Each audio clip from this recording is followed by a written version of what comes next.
What's going on, guys? Welcome back. Hope you guys are all well. Now, markets traded lower today into the close. SPY, Qs, SMH, IWM, the Dow, ARC, all closing in the red. Now, this was expected given the fact that I've been I've been putting forward this analysis to you guys, right? That we were going to retrace the move from the highs of June the 2nd towards the lows of June the 17th. Now, that correction may have come to a completion, and now we're gearing up to head lower into the third wave of wave 3.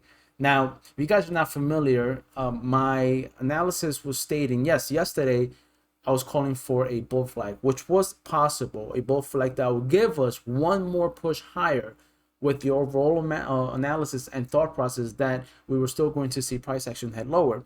Now, we got the divergence earlier than expected. We spotted it. That's why we entered the short position. So I'm going to show you guys here our entries. This is a snapshot or snippet of the Discord group. Okay, so today, June 28th, at 10:32, I took a short trade on SQQQ, which is the inverse ETF of the triple Qs. Got filled at 52.62, and shout out to you, bro. Plug. Thank you so much for doing everything you do over at Trending Waves. Also, we got in a UVXY calls 15 strike. Now we're in profit, holding it down. Let's see what's gonna happen tomorrow. GDP is being released at 8:30. Fears of recession. That's why it'll move, or likely not move, the markets. Usually doesn't. But tomorrow we'll see what happens. Now let's dive into the analysis, guys, and let's take a look at our SPY counts, our triple Q counts, and we'll take it from there. So I'm still looking for more downside here, as you guys already see. Now I'm going to take you back out to the daily time frame, because I want to show you guys maybe what the idea is, if you guys don't remember, right? So the overall idea is still bullish, right? The larger time frame is still relatively bullish. I'm still calling from post-COVID lows, which is the fourth wave in the super cycle degree, right? Giving us a rally towards the wave 1 of the primary degree, right? Now we formed this sort of trend line, which kept price relatively under it, right? We then selling off into A, B. I'm looking for the C wave of wave 2. Now the targets are not down here. The targets are at these yellow fib levels, right? Which is a retracement from the low towards the high. Now wave 2s in the Elliott wave world, right, associated with the fib count, with the fib retracement levels, wave 2s normally gravitate down towards the 38.2% retracement. At the middle range, the lower range should be the 50% retracement, which is 223 and 355 in the SPY. Now I'm personally am calling for a potential target, the first stop at the 38.2% retracement, which represents 355.26 in the SPY. And why is that? As I have pointed out here in this arrow, right, that is the previous high in September of 2020, before we ended up correcting this entire advance, correcting in 3 waves, and then proceeded into making the next rally into all-time highs.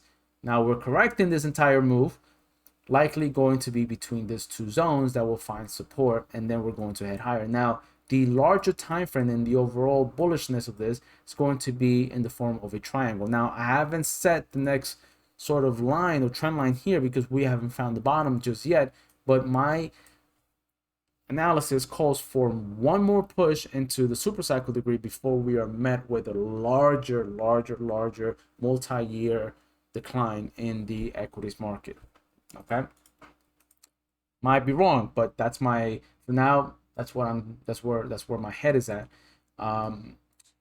So you may be asking, I'm just gonna answer this quickly here. You may be asking, so what will cause, or what is your sort of trigger point, right, or confirmation in this count that will call for the top to have been in January, right, or the beginning of the year? And I'm gonna answer that to you right now. If by any chance we start rolling deeper, right, into beyond this guy, right, the previous high of 2020, right, before the COVID lows, if we start rallying below that impulsively, then at that point I am going to start counting and entertaining the idea that perhaps the top is in, super cycle degrees are over, and now we're heading into a multi-year bearish environment. For now, I'll keep on trading any pop. I'll keep on trading my Elliott wave counts to the short side to see, at least hedge my long-term portfolio and picking up shares on the way, because you guys got to pick up some discounted names over here, guys. Don't sleep on them until it's too late. All right, over to the 1 hour time frame. Sorry for the rant. Hope you guys are still sticking with me here. So we caught this trade on the on the triple Qs, SQQQ, but here let's take a look at the SPY. So we noted that this is the edge. This is what I want to show you guys and kind of teach you here real quick. All right, so price here, right? Let me just kind of do this. So we see that price makes a high, RSI makes a high. Correction, price makes a new extreme, right? But RSI makes a lower high. Clear divergence, guys, clear divergence. All right, so that's why when this broke, the 50% retracement broke, and I spotted this divergence and I noted to the group, we took that short trade. So, all in all, this is why you have to understand a bit of Elliott wave, because the reason why we knew that potentially this was going to happen was because of our wave structures here. So I'm going to take it down to the 15-minute time frame. All right, so we know that this was the A, B, C to the B. Now this is the edge, guys. This is 1, 2, 3, 4, and 5. At the fifth wave or a wave C, we will normally see a divergence. We will normally see price makes a new high, RSI makes a new low, as you can clearly see it from here, right?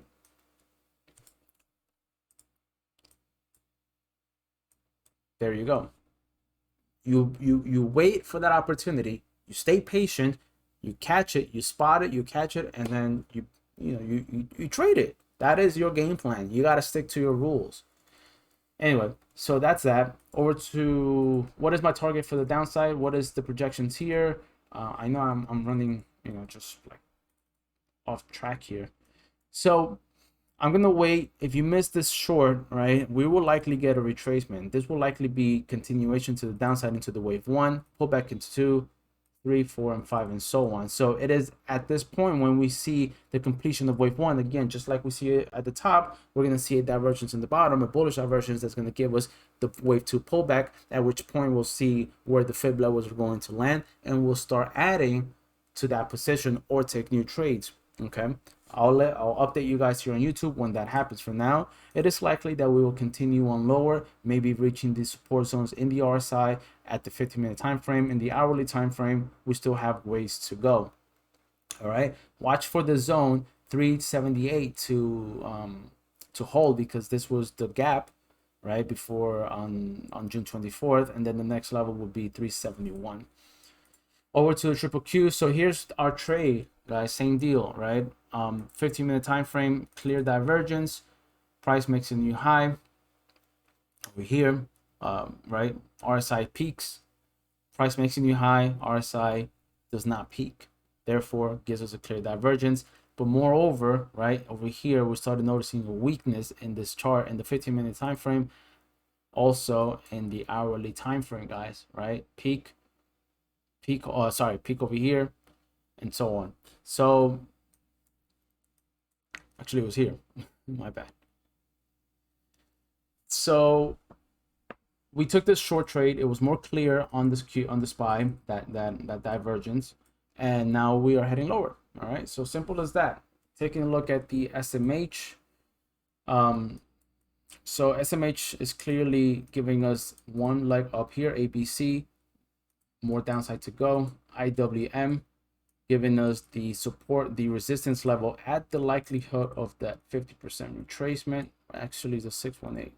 Yeah, between the 618 and the 50%. All right, and we're looking for price action to head on lower. Dow also giving us resistance at the 618, 318.46. We'll look to see if price confirms more action to the downside. And last but not least, ARC ETF. All right, calling this the wave 4 of C. So 3 ABC pullback, and then heading on lower to the wave C, wave 5 of C. The daily time frame looks like this. For those of you who are curious to know, This is an A, B, C to the B. So looking for the last leg of 5 of C of B before we actually try to resume to the upside. All right, guys, I think that's pretty much it. I know it was a quick one, but as always, join Trending Waves if you guys want to know more of these Elliott wave analysis. If you guys want your individual charts requests, let me know in the Discord group. See you guys tomorrow. Peace out.